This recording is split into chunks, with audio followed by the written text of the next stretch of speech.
గౌరవ ముఖ్యమంత్రి యువనేత పేదల పెన్నిధి జగన్మోహన్ రెడ్డి గారి ముఖ్యమంత్రి హయాంలో 3.5 సంవత్సరాలుగా పేద ప్రజల కోసం అనేకమైనటువంటి సంక్షేమ కార్యక్రమాలు ప్రవేశపెట్టారు.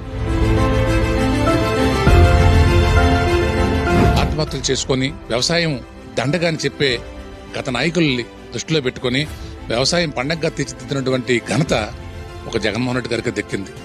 రైతు బాగుంటేనే రాష్ట్రం బాగుంటుందని మనస వాచ కర్మన శిఖరణ శుద్ధిగా నమ్మి ప్రతి అడుగులోనూ కూడా రైతులకు మంచి చేసే దిశగానే అడుగులు వేస్తూ వచ్చాం.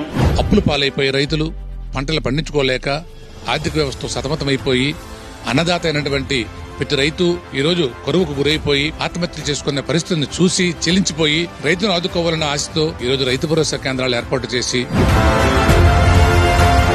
రైతుకి అన్ని విధాల అనుకూలమైనటువంటి కార్యక్రమాలు చేపట్టి ఎరువుల విషయంలో గాని, ధాన్యం కొనుగోలు విషయంలో గాని, రైతు భరోసా విషయంలో గాని ప్రతిదీ సమయంకి రైతుని ఆదుకుని అందించి రైతును ఆదుకునే ఘనత ఒక్క ఈ రాష్ట్ర ప్రభుత్వం జగన్మోహన్ రెడ్డి గారికి దక్కింది. భరోసా బాగానే పడుతుంది. నారుమడికి నా విత్తనాలు కొనుక్కొచ్చుకున్నా కానీ తారదుక్కి అడిగి సరిపోతుంది. రైతు భరోసా డబ్బులు కూడా 3 విడతలుగా పడుతున్నాయి. అన్ని సౌకర్యానికి వస్తున్నాయి. శుభ్రంగా పనిచేసుకున్నారు రైతులు.